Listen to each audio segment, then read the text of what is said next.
Hello बच्चों, चलिए प्रश्न को पढ़ते हैं। बेंजीन का सल्फोनीकरण कैसे किया जाता है, क्रियाविधि की चर्चा कीजिए। तो आइए सबसे पहले प्रश्न की मुख्य अवधारणा पे बात करते हैं। मुख्य अवधारणा, बेंजीन का सल्फोनीकरण इलेक्ट्रॉन से नहीं प्रतिस्थापन क्रियाविधि है। लिख लेते हैं, सल्फोनीकरण इलेक्ट्रॉन से नहीं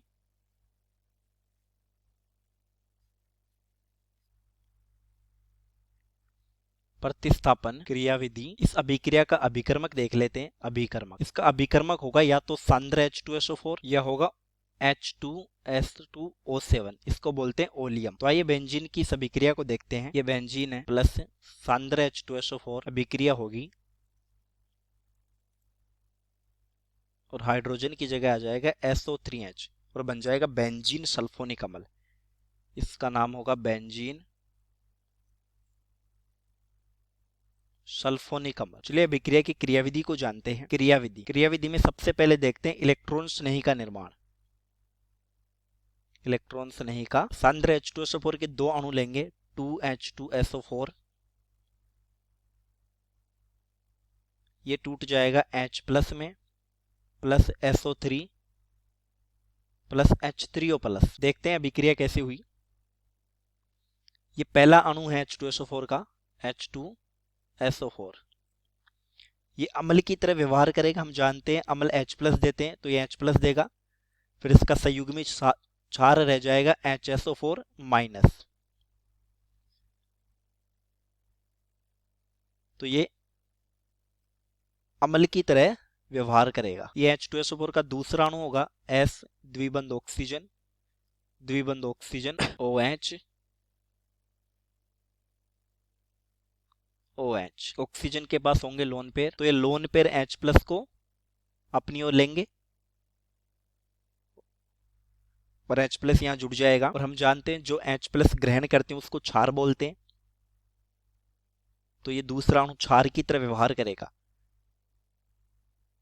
S द्विबंध ऑक्सीजन, द्विबंध ऑक्सीजन OH,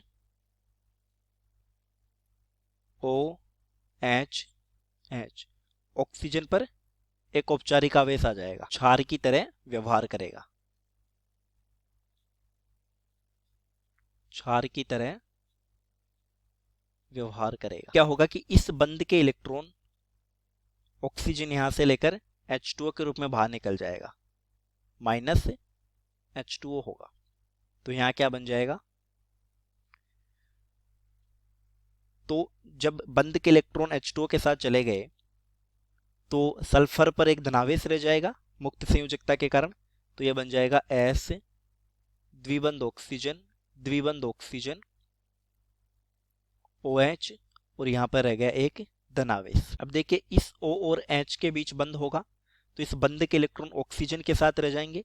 तो ऑक्सीजन यहां पाइबंध बना लेगा। अब हमारे पास SO3 प्राप्त हो जाएगा। ये SO3 उदासीन इलेक्ट्रॉन से नहीं होगा अभिक्रिया के लिए, उदासीन इलेक्ट्रॉन। अब SO3 का बेंजीन वाले पर आक्रमण होगा, SO3 का आक्रमण। तो ये बेंजीन है प्लस S द्विबंध O, द्विबंध O, द्विबंध। देखिए बेंजीन का कोई भी एक पाइबंध टूट जाएगा और सल्फर क्या होगा, सल्फर पर बहुत ज्यादा डेल पॉजिटिव होगा क्योंकि ऑक्सीजन की विद्युत ऋणता सल्फर से ज्यादा होती है। तो ये बंध के इलेक्ट्रॉन टूटने के पश्चात सल्फर के साथ बंध बनाएंगे।